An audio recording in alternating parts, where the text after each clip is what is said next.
Explícanos por qué has venido hoy a San Sebastián.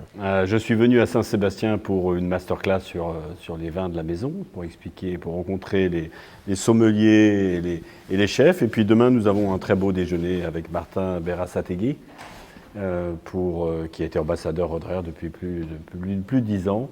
Et donc, on va passer un bon moment à travailler sur les alliances mets et vins des champagnes Roderer. ¿Qué vas a explicar hoy en la masterclass? Alors d'abord, exprimer que Roderer est une maison vigneronne, que tous nos champagnes, à part collection, que tous nos champagnes sont des vins de nos vignobles. Donc nous sommes des growers, comme on dit, des vignerons d'abord. Et tout le monde ne le sait pas, puisqu'on a une maison d'une grande réputation, donc tout le monde ne sait pas cette particularité de la maison. Chaque cuvée vient d'un propre vignoble, d'un endroit spécifique avec une identité spécifique. Et puis on va profiter aussi de présenter en preview notre Brut Nature 2018 qui est juste sorti et qui est en rosé et en blanc et qui est notre nouvelle version du Brut Nature, 0 dosage, parcellaire. Donc encore une fois, nos vignobles. Et puis enfin, on finira avec bien sûr Cristal et Cristal Rosé qui sont les très beaux vins de la maison. La presentación de Brut Nature fue hace 15 días a nivel mundial con una nueva imagen en París. ¿El cambio va más allá de la imagen? Oui, alors le projet est en mouvement, c'est-à-dire que le projet Brut Nature, en fait, au départ, c'est bien sûr ce partenariat avec Starck, mais au niveau viticole et au niveau œnologique, c'est ce que nous avons appelé notre laboratoire du changement climatique. Chaque année, on essaye d'ajouter aux éditions de Brut Nature, qui n'est fait que dans les années chaudes et sèches, donc les années de demain peut-être, de moins d'eau, plus de chaleur, eh bien chaque édition est faite avec des solutions en plus que l'on active à chaque fois, notamment celui-là, le 2018, il y a un peu de pinot blanc, ce qu'il n'y avait pas sur les éditions précédentes. Donc un peu plus de pinot blanc pour apporter un moelleux supplémentaire au vin, parce que le pinot blanc apporte cela. Et les prochaines éditions verront un peu d'arbade, de petits méliers, d'autres cépages, qui en field blend, donc en complantation et en co-fermentation, vont donner un goût probablement différent. Donc c'est toute cette stratégie viticole, à commencer par le bio, la biodynamie, la co-fermentation, qui se met en place progressivement pour essayer d'imaginer le vin de ces climats chauds. Y más allá de la creación de la Brut Nature, esta nueva manera de entender los coupages, que también habéis trabajado con Philippe Starck, ¿ha tenido algún efecto en el resto de gama de Louis Roederer?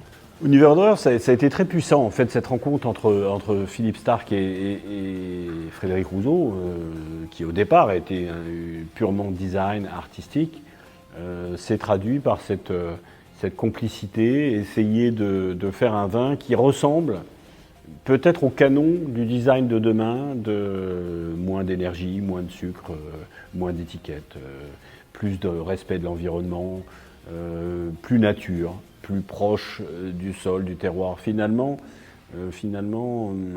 cette complicité qui nous a amené à faire Brut Nature s'est étendue, ça a diffusé dans la maison au niveau des autres vins. Et je dis souvent que collection, notamment, la liberté que nous avons prise de changer Brut Premier en collection, qui n'était pas évidente. Brut Premier marchait très bien, était reconnu, était un succès. Passer à collection, alors que rien ne nous justifiait ça, c'est vraiment cet élan de créativité. En fait, je pense que cet étage de création qui est au-delà de la nature, de l'artisanat, l'étage créatif-création, a été boosté, amplifié par cette rencontre avec Philippe Starck, Brut Nature, bien sûr collection, et puis l'envie peut-être de faire des vins un peu plus modernes et contemporains, certainement. Tout en respectant, bien sûr, parce que c'est ça les vins contemporains, il faut respecter notre tradition et de où on vient. Nos has hablado del azúcar. De hecho, ¿cómo afecta el cambio climático hoy en día a la gestión que hacéis en la viña en Louis Roederer? Oui, donc le changement climatique, c'est la difficulté du changement climatique, c'est une réalité. On vendange aujourd'hui fin août, début septembre, contrairement à ce qu'on pouvait faire il y a quelques années. Donc c'est 3 semaines plus tôt que d'habitude. et donc dans des journées plus chaudes,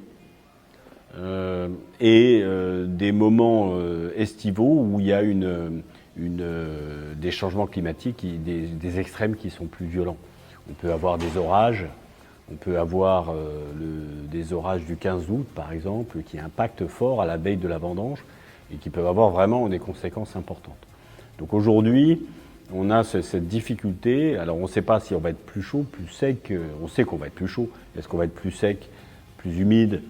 Les orages, tout ça, on ne sait pas. Il y a une grande inconnue dans le changement climatique. Mais on voit qu'il y a un mouvement qui se passe, donc il faut qu'on travaille. L'idée principale qu'on a activée il y a déjà 20 ans, 25 ans, c'est de dire, et c'est ce qui a justifié d'ailleurs notre passage au bio, on a décidé d'engager un passage au bio, c'est-à-dire avoir des racines plus profondes,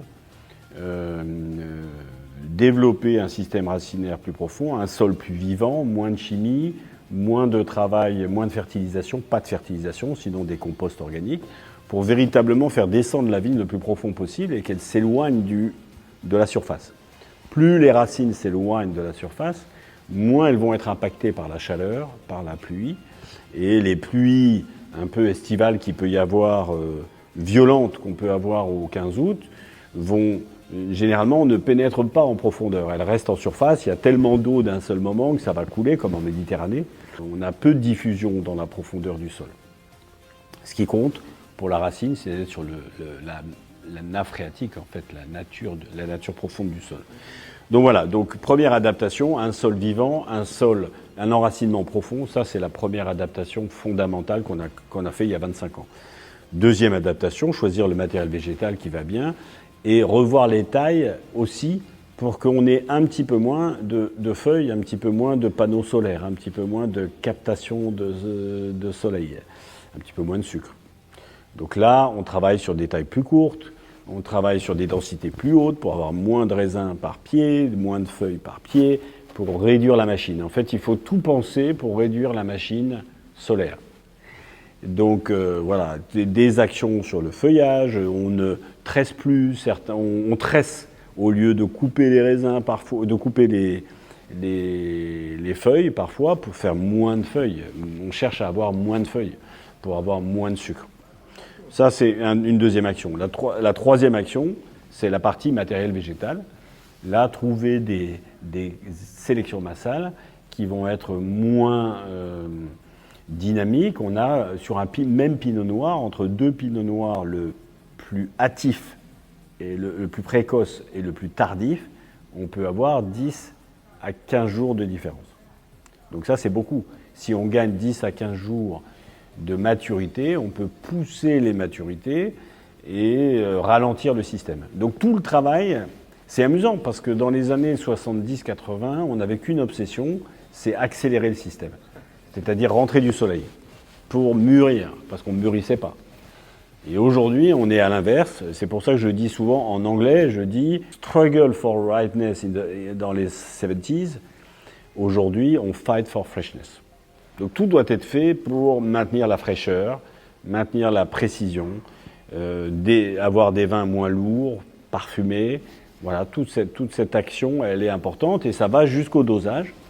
Au dosage où il y a 40 ans, on avait un dosage à peu près chez Roederer qui était de 12-13 grammes de sucre. Et aujourd'hui, on est plutôt à 7 grammes. Donc on a diminué par 2 le dosage aussi. Donc voilà, tous les équilibres sont en train de se refaire pour s'adapter et essayer de garder ce qui est le champagne. Parce que le champagne, c'est quoi? C'est des vins frais, digestes, rafraîchissants, salins. Voilà, plus de sol, plus de salin, moins de sucre, plus de fraîcheur. Voilà, garder ce côté champagne qui est très rafraîchissant et finalement très gastronomique aussi.